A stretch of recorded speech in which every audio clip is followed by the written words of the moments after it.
जहाज बना लिया। अरब दुनिया का सबसे ताकतवर और तरक्की याफ्ता मुल्क बन चुका है।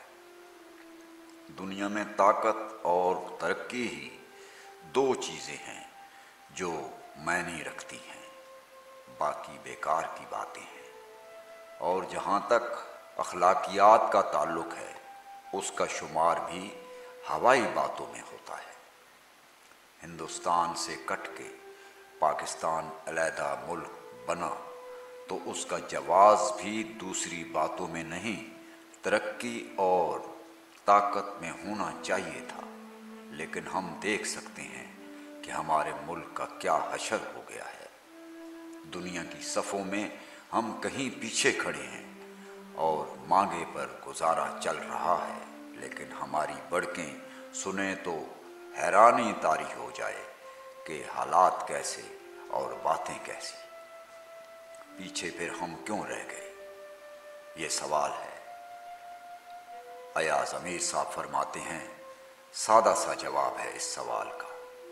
सोच रखने वाले लोग इतने न थे। नतीजतन कौम को कहाँ से कहाँ ले गए। कौमों की तकदीर में या कोई लीडर होता है जो अपने इरादे और सोच से कौम को उठा के पैरों पर खड़ा कर देता है, या एक तबका होता है जो आगे की सोच रखता है। रूस का इनकलाब अक्सरियत के वोटों से नहीं आया था। लेनिन और बिल्शेविक पार्टी थी जिसने रूस की तारीख का रुख बदल दिया। यही कुछ चीन में हुआ। चेयरमैन माओ और चीनी कम्युनिस्ट पार्टी ने चीन के तारीखी हालात को तब्दील कर दिया। अमेरिका और यूरोप में हुक्मरान तबकात ऐसे थे जिन्होंने अपनी कौमों को आगे की तरफ किया।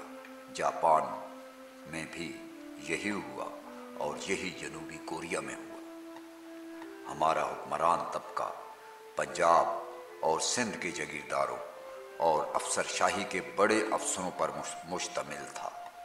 कायदे आज़म और चंद एक लीडरों के अलावा बेशतर हुक्मरान तबका अंग्रेज़ों का परवरदा और अंग्रेज़ों का वफादार था।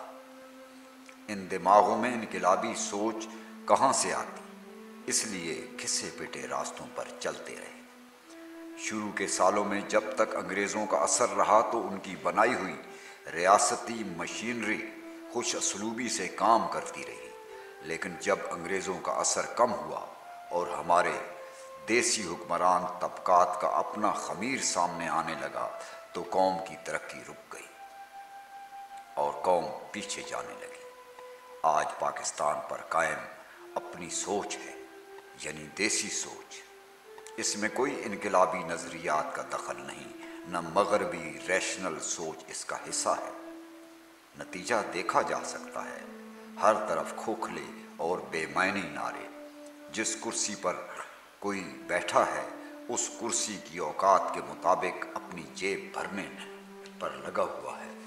कायदे आज़म ने भी इंतबाह किया था कि रिश्वत और अकरबा परवरी हमारे खमीर का हिस्सा है और नई रियासत को इन लानतों को जड़ से उखाड़ने पर ध्यान देना चाहिए। उनकी इस तंबीह पर लेकिन किसने कान धरने थे। आज के हालात के तनाजुर में ये बरमला कहा जा सकता है कि हमारी ऐसी सोच की फतह हर अतराफ दिखाई देती है।